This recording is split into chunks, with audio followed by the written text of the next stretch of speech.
تو کچھ یہودی بار بار بغاوتیں کرتے رہے، وہ چاہتے تھے کہ رومن سے ہم خلاصی حاصل کریں، اور ان کو دبایا بھی جاتا رہا۔ اسی دور میں حضرت مسیح کی ولادت ہوئی، اسی دور میں پھر انہوں نے اپنی دعوت پیش کی،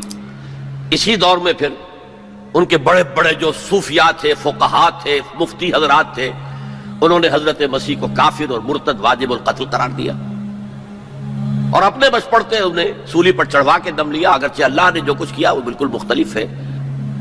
انہیں سولی پر چڑھنے ہی نہیں دیا، ولیکن شبہ لہم، ایک اور شخص کی شباہت بنا دی گئی حضرت عیسیٰ کی سی، اور وہ ہے جو سولی چڑھا اور گرفتار ہوا۔ اور انجیل برنباس سے معلوم ہوتا ہے، ہمارے پاس اس کا کوئی سورس نہیں تھی، ہمارے کسی مفسر نے، کسی محدث نے حضور سے بھی نقل نہیں کیا، لہذا ہمیں یہ تو معلوم تھا، یہ تو ہمارا عقیدہ ہے کہ حضرت مسیح سولی نہیں چڑھے، وہ قتل نہیں ہوئے، ما قتلوہ وما صلبوہ ولکن شبہ لہم، لیکن کیسے شبہ کیا، کس کو مشابہ بنایا، کون سولی چڑھا، ہمیں معلوم نہیں تھا۔ یہ تو پوپ کی لائبریری سے نکلی ہے انجیل برنباس، ایونجیلیم برنابے، اس نے واضح کیا ہے کہ جس حواری نے دھوکہ دیا تھا یا غداری کی تھی، اسی کی شکل اللہ نے حضرت عیسیٰ کی سی بنا دی، اور حضرت عیسیٰ کو جب وہ سپاہی پکڑنے کے لیے آئے تو جس کوٹھڑی میں وہ بیٹھے ہوئے تھے، باغ کے اندر وہ پوش تھے، اس کی چھت پھٹی، 4 فرشتے نازل ہوئے اور حضرت عیسیٰ کو لے گئے، اور اس شخص کی شکل حضرت عیسیٰ کی بنا دی گئی، وہ پکڑا گیا اور وہ سولی چڑھا، واللہ عالم۔ لیکن یہ قرین قیاس ہے بہت۔ السلام علیکم، ڈاکٹر اسرار احمد صاحب کے مزید بیان سننے کے لیے ہمارے اس چینل کو سبسکرائب کر لیں۔ اب ذرا میں چاہتا ہوں کہ بنی اسرائیل کی تاریخ کا ایک خاکہ ذہن میں جما لیں۔ 1400 قبل مسیح میں حضرت موسیٰ کو تورات ملی، تو 1400 قبل مسیح سے بنی اسرائیل ایک امت کی حیثیت سے ان کی تاریخ شروع ہوئی۔ حضرت موسیٰ کے زمانے میں جب تورات حاصل کرنے کے بعد پھر آپ آگے بڑھے فلسطین کی طرف،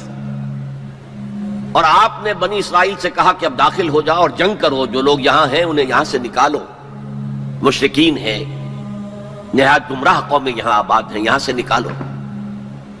تاکہ یہ سرزمین جہاں تمہارے جد امجد ابراہیم رہتے تھے، یہ سرزمین جہاں تمہارے جد امجد اسحاق رہتے تھے، حضرت یعقوب رہتے تھے، اور جہاں سے وہ ہجرت کر کے مصر تشریف لے گئے تھے، تم دوبارہ وہ زمین حاصل کر لو۔ لیکن انہوں نے جنگ سے صاف انکار کر دیا۔ فَاذْهَبْ أَنْتَ وَرَبُّكَ فَقَاتِلَا إِنَّا هَاهُنَا قَاعِدُونَ، اے موسیٰ جاؤ، تم جاؤ، تمہارا رب جائے، تم جا کے جنگ کرو، وہ تو بڑے قوی الجثہ لوگ ہیں، بڑے خوخار لوگ ہیں، ہم ان سے جنگ کرنے کی پوزیشن میں نہیں ہیں، ہم تو یہاں بیٹھے ہیں۔ حضرت موسیٰ پر اس قدر شدید بیزاری طاری ہوئی، آپ نے اللہ کی جناب میں دعا کی، رب انی لا املک الا نفسی و اخی، پروردگار مجھے تو اختیار ہے تو اپنی جان پر اور اپنے بھائی ہارون کی جان پر۔ اور یہ پوری قوم انکار کیے بیٹھی ہے۔ 6 لاکھ میں سے صرف 2 افراد نکلے تھے، یوشع ابن نون جو بعد میں جانشین ہوئے حضرت موسیٰ کے اور نبی تھے، جوشوا کہتے ہیں بائبل میں انہیں، اور کالب بن یفنہ، یہ دو رسول، 2 ان کے یہ امتی، 4 آدمی۔ ظاہر بات ہے کہ وہ کیسے جنگ کرتے۔ تو حضرت موسیٰ کی دعا تھی کہ رب انی لا املک نفسی الا نفسی واخی فافرق بیننا و بین القوم الفاسقین، تو اے اللہ اب ہمارے اور ان فاسقوں کے درمیان علیحدگی کر دے، میں اب ان کے ساتھ نہیں رہنا چاہتا، ان ناہنجاروں کے ساتھ نہیں رہنا چاہتا۔ اللہ نے فرمایا نہیں موسیٰ، رہنا تو ہوگا تمہیں انہی کے ساتھ، البتہ انہیں ہم یہ سزا دے رہے ہیں کہ 40 برس تک یہ ارض مقدس اب ان پر حرام ہو گئی، اسی صحرائے سینا میں بھٹکتے پھریں گے، یتیہون فی الارض، اسی سے اس سینا کے صحرا کو صحرائے تیہ کہا جاتا ہے، یتیہون فی الارض۔ اسی 40 سال کے دوران میں حضرت موسیٰ کا انتقال ہو گیا، حضرت ہارون کا انتقال ہو گیا، بلکہ یوں سمجھیے کہ تقریباً پوری نسل جو مصر سے نکل کر آئی تھی وہ فوت ہو گئی۔ اب ایک نئی نسل پیدا ہوئی صحرا میں، جو غلامی کا داغ اٹھائے ہوئے نہیں تھی، صحرا کی وسطوں میں پیدا ہوئے۔ جیسے کہ اقبال کہتا ہے، فطرت کے مقاصد کی کرتا ہے نگہبانی، یا بندہ صحرائی یا مرد کوہستانی۔ شہری لوگوں کے اندر تو طرح طرح کی کمزوریاں آ جاتی ہیں، اخلاقی اعتبار سے بھی، بڑے بڑے شہر ان کے اندر جو بھی خرابیاں آتی ہیں وہ سب کو معلوم ہے۔ تو فطرت کے مقاصد کی کرتا ہے نگہبانی، یا بندہ صحرائی یا مرد کوہستانی۔ تو صحرا میں جو نسل پیدا ہوئی اب 40 سالوں میں اور وہ جوان ہو گئی، اس نے پھر جوشوا یعنی حضرت یوشع ابن نون کی سرکردگی میں جہاد کیا، قتال کیا۔ جیریکو، اریحا اس کا نام تھا، آج کل آپ پڑھتے ہوں گے اخبارات میں، تو اسرائیل میں اور جو فلسطین کے شہروں میں جیریکو ایک مشہور شہر ہے، سب سے پہلے وہ فتح کیا، اس کے بعد پورا فلسطین فتح کر لیا۔ غلطی یہ کی کہ کوئی ایک مرکزی حکومت قائم نہیں کی، 12 قبیلوں نے 12 چھوٹی چھوٹی ریاستیں بنا لی۔ اب 12 ریاستیں ہوں گی تو آپس میں کھٹ پٹ بھی ہوگی، اختلافات بھی ہوں گے، جیسے ہمارے دور زوال میں ہندوستان میں جب مغلیہ سلطنت کا جو کنٹرول تھا وہ ڈھیلا پڑ گیا، تو اب ہر جگہ پر راجے ہیں، مہاراجے ہیں، نواب ہیں، لوکل لوگ کھڑے ہو گئے اور ان پر کوئی کنٹرول اب مرکز کا نہیں رہا۔ پھر وہ آپس میں لڑتے بھی تھے، یہ آپس میں لڑتے بھی تھے، اور جو قریب کے مشرک قبائل تھے ان سے ایک دوسرے کے خلاف مدد بھی لیتے تھے، ان سے شادیاں بھی کی، ان سے خلا ملا بھی رکھا،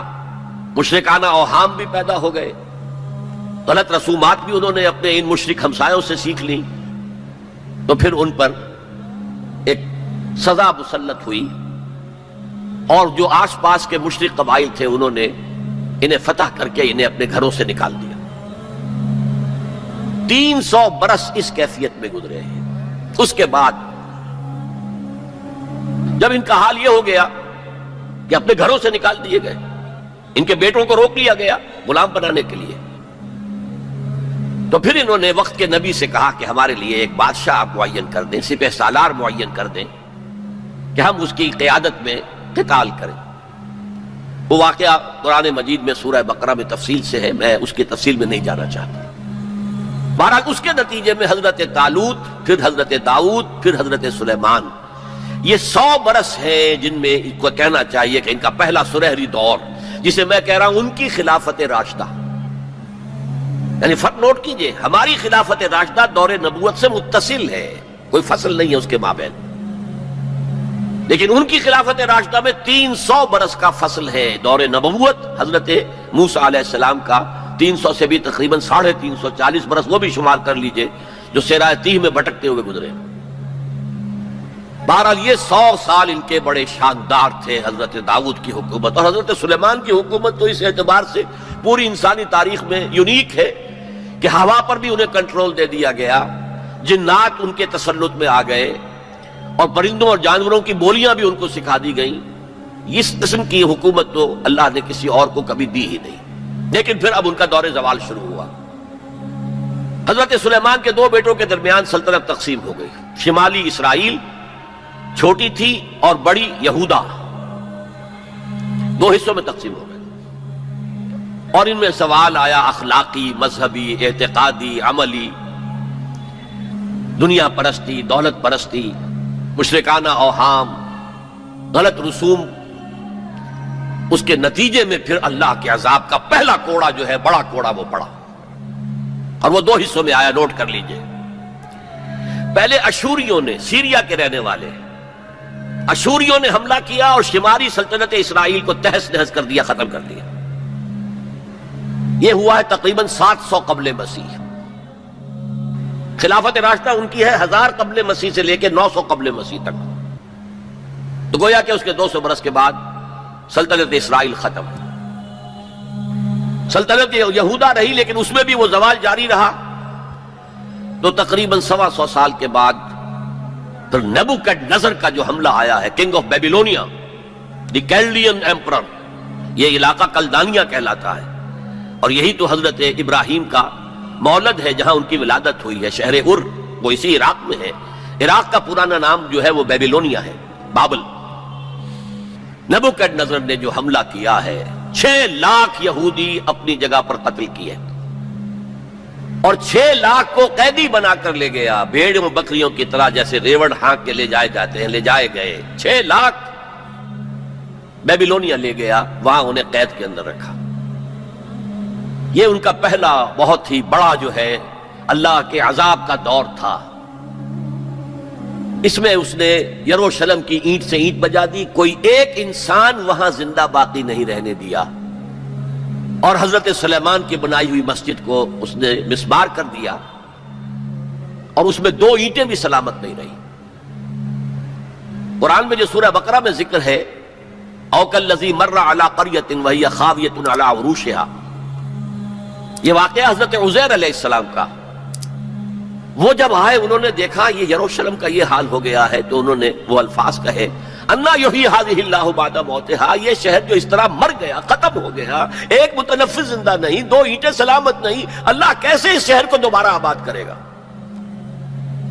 تو اللہ نے فاماتہ اللہ 100 عام، 100 سال کے لیے موت طاری کر دی۔ وہ واقعہ آپ نے پڑھا ہوگا، میں اس میں اب تفصیل میں نہیں جا سکتا۔ بہرحال اس کے 100 برس کے بعد تقریباً اب تاریخ نے ایک اور کروٹ لی،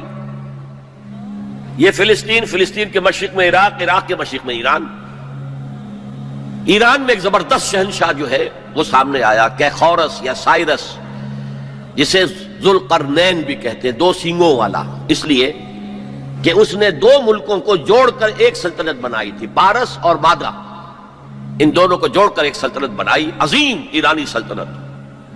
جس کا 2500 سالہ جشن منایا تھا وہ جو شہنشاہ ایران تھا جو خواب دیکھ رہا تھا اسی اپنے دور کو واپس لانے کا۔ سائرس جو ہے اس نے حملہ کیا بیبیلونیا پر اور ان کی حکومت ختم کی، نبوکڈنیزر کے جو بھی وہاں اس وقت وارث تھے، اور یہودیوں کو اجازت دے دی کہ اب تم جا سکتے ہو، جا کر اپنا معبد بھی دوبارہ تعمیر کر سکتے ہو۔ اس نے مدد بھی کی، اس کے جانشینوں نے بھی مدد کی، ساز و سامان بھی جاؤ بناؤ اور اپنی سلطنت میں دوبارہ آباد ہو جاؤ۔ اس وقت حضرت عزیر علیہ السلام کی دعوت توبہ کی بنا، توبہ کرو، ریپینٹ، اصلاح کرو اپنے اعمال کی، اپنے عقائد کی،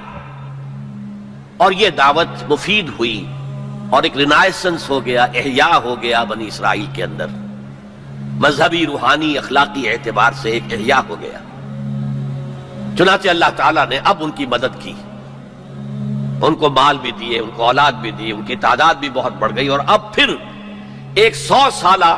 ان کا دور آیا ہے جو بہت عظمت کا ہے۔ ثم رددنا لكم الكرة عليهم وامددناكم باموال وبنين وجعلناكم اكثر نفيرا۔ اس کو کہتے ہیں تاریخ میں مکابی امپائر۔ زمینی رقبے کے اعتبار سے یہ حضرت سلیمان کی سلطنت سے بھی بڑی تھی، اگرچہ میں عرض کر چکا ہوں حضرت سلیمان کی حکومت کا کچھ اور ہی معاملہ تھا، وہ تو کسی اور کا ہوا ہی نہیں، لیکن زمینی رقبہ مکابی سلطنت کا حضرت سلیمان کی سلطنت سے بھی بڑا تھا۔ لیکن اس کے بعد پھر وہی ہوا، پھر وہی زوال،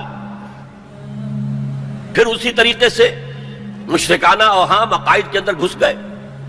بدعات، رسومات نئی سے نئی، اپنے آس پاس کے اڑوس پڑوس کے لوگوں سے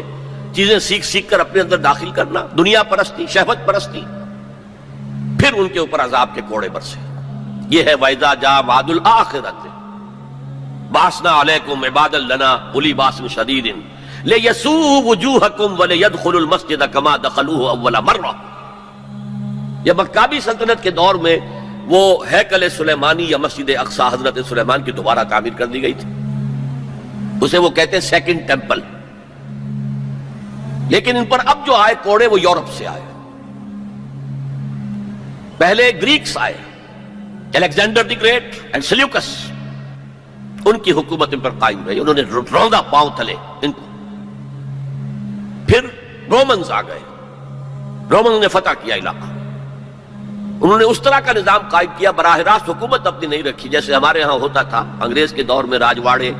اور نوابوں کا علاقہ، نواب بیٹھے ہوئے لیکن اوپر ریزیڈنٹ ایک بیٹھا ہوا ہے، اصل پالیسی اس کے ہاتھ میں ہوتی تھی، اصل میں تو انگریز کی حکومت تھی، لیکن دکھاوے کے لیے راجہ، مہاراجہ اور نواب تھے۔ اس طرح وہ یہودی حکومت انہوں نے قائم رکھی وہاں، لیکن اصل طاقت اپنے ہاتھ میں رکھی۔ تو کچھ یہودی بار بار بغاوتیں کرتے رہے، وہ چاہتے تھے کہ رومن سے ہم خلاصی حاصل کریں، اور ان کو دبایا بھی جاتا رہا۔ اسی دور میں حضرت مسیح کی ولادت ہوئی، اسی دور میں پھر انہوں نے اپنی دعوت پیش کی، اسی دور میں پھر ان کے بڑے بڑے جو صوفیاء تھے، فقہاء تھے، مفتی حضرات تھے، انہوں نے حضرت مسیح کو کافر اور مرتد واجب القتل قرار دیا، اور اپنے بس پڑتے انہیں سولی پر چڑھوا کے دم لیا۔ اگرچہ اللہ نے جو کچھ کیا وہ بالکل مختلف ہے، انہیں سولی پر چڑھنے ہی نہیں دیا، ولیکن شبہ لہم، ایک اور شخص کی شباہت بنا دی گئی حضرت عیسیٰ کی سی، اور وہ ہے جو سولی چڑھا اور گرفتار ہوا۔ اور انجیل برنباس سے معلوم ہوتا ہے، ہمارے پاس اس کا کوئی سورس نہیں تھی، ہمارے کسی مفسر نے کسی محدث نے حضور سے بھی نقل نہیں کیا، لہذا ہمیں یہ تو معلوم تھا، یہ تو ہمارا عقیدہ ہے کہ حضرت مسیح سولی نہیں چڑھے، وہ قتل نہیں ہوئے، ما قتلوہ وما صلبوہ ولکن شبہ لہم، لیکن کیسے شبہ کیا، کس کو مشابہ بنایا، کون سولی چڑھا، ہمیں معلوم نہیں تھا۔ یہ تو پوپ کی لائبریری سے نکلی ہے انجیل برناباس، ایونجیلیم برنابے، اس نے واضح کیا ہے کہ جس حواری نے دھوکہ دیا تھا یا غداری کی تھی، اسی کی شکل اللہ نے حضرت عیسیٰ کی سی بنا دی، اور حضرت عیسیٰ کو جب وہ سپاہی پکڑنے کے لیے آئے تو جس کوٹھڑی میں وہ بیٹھے ہوئے تھے، باغ کے اندر وہ پوش تھے، اس کی چھت پھٹی، 4 فرشتے نازل ہوئے اور حضرت عیسیٰ کو لے گئے، اور اس شخص کی شکل حضرت عیسیٰ کی بنا دی گئی، وہ پکڑا گیا اور وہ سولی چڑھا، واللہ عالم۔ لیکن یہ قرین قیاس ہے بہت۔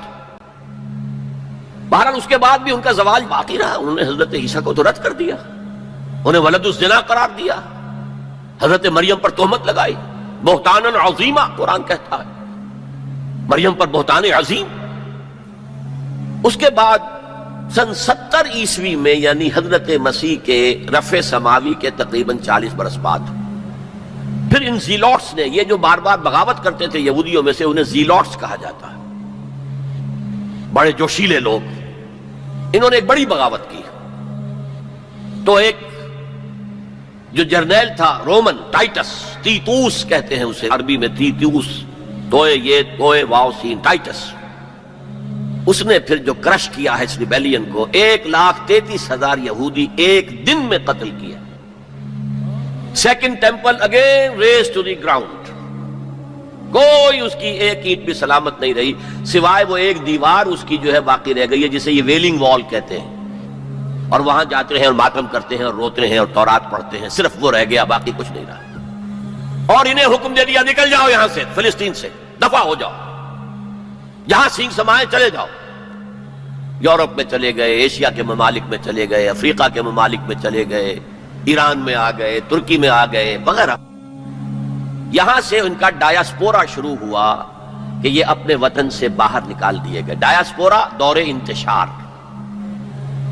یہ دور انتشار ان کا جاری رہا جاری رہا جاری رہا جاری رہا جاری رہا تقریباً 1900 برس تک یا 1850 برس تک۔ اس کے بعد ان کے اندر زائنسٹ موومنٹ کھڑی ہوئی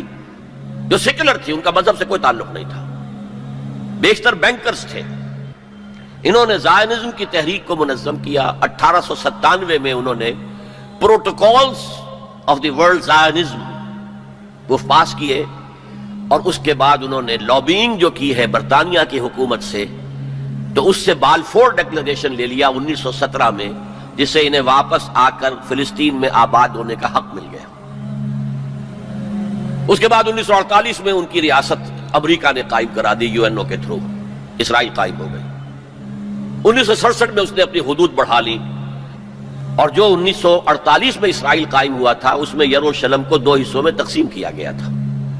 مشرقی حصہ مسلمانوں کے پاس رہے گا، فلسطینیوں کے پاس، مغربی حصہ جو ہے وہ یہودیوں کے پاس رہے گا۔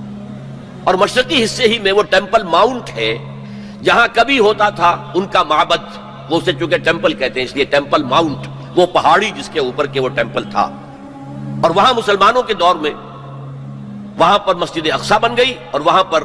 وہ قبۃ الصخرہ، وہ چٹان جہاں سے حضور کا آسمانی سفر شروع ہوا تھا معراج کا، اس چٹان پر عبد الملک بن مروان جو بنو امیہ کا ایک بڑا خلیفہ تھا، بڑا بادشاہ تھا، اس نے یہ ڈوم بنائی جو آج آپ کو نظر آتی ہے ٹی وی کے اندر، ڈوم آف دی راک۔ اب جو ان کا پروگرام ہے وہ میں پھر بعد میں عرض کروں گا مستقبل کے حوالے سے، لیکن یہ نوٹ کر لیجئے کہ اسی ڈایاسپورا کے دوران، ڈایاسپورا تو شروع ہو گیا سن 70 عیسوی میں، اس کے پورے 500 برس بعد ولادت ہوئی ہے حضور کی صلی اللہ علیہ وسلم، اور اسی عرصے کے دوران سن 300 عیسوی میں ایمپرر کانسٹنٹائن نے عیسائیت قبول کر لی، اور پورا جو ہے رومن امپائر عیسائی ہو گئی۔ تو حضور کے زمانے میں یروشلم پر قبضہ تھا عیسائیوں کا، ہیرکلیس، ہرقل اس کی حکومت تھی، اور حضرت عمر کے زمانے میں جب فتح ہوا ہے یروشلم تو عیسائیوں نے ہینڈ اوور کیا ہے۔ وہ بھی ایک لمبی کہانی ہے، کیوں کیا ہے، کیسے کیا ہے، اس وقت میں اس میں نہیں جانا چاہتا۔ بہرحال یہ خاکہ ذہن میں جمائیے۔ مزید اسلامک ویڈیوز دیکھنے کے لیے ہمارے اس چینل کو سبسکرائب کر لیں اور اپنے دوستوں کے ساتھ شیئر بھی کر لیں۔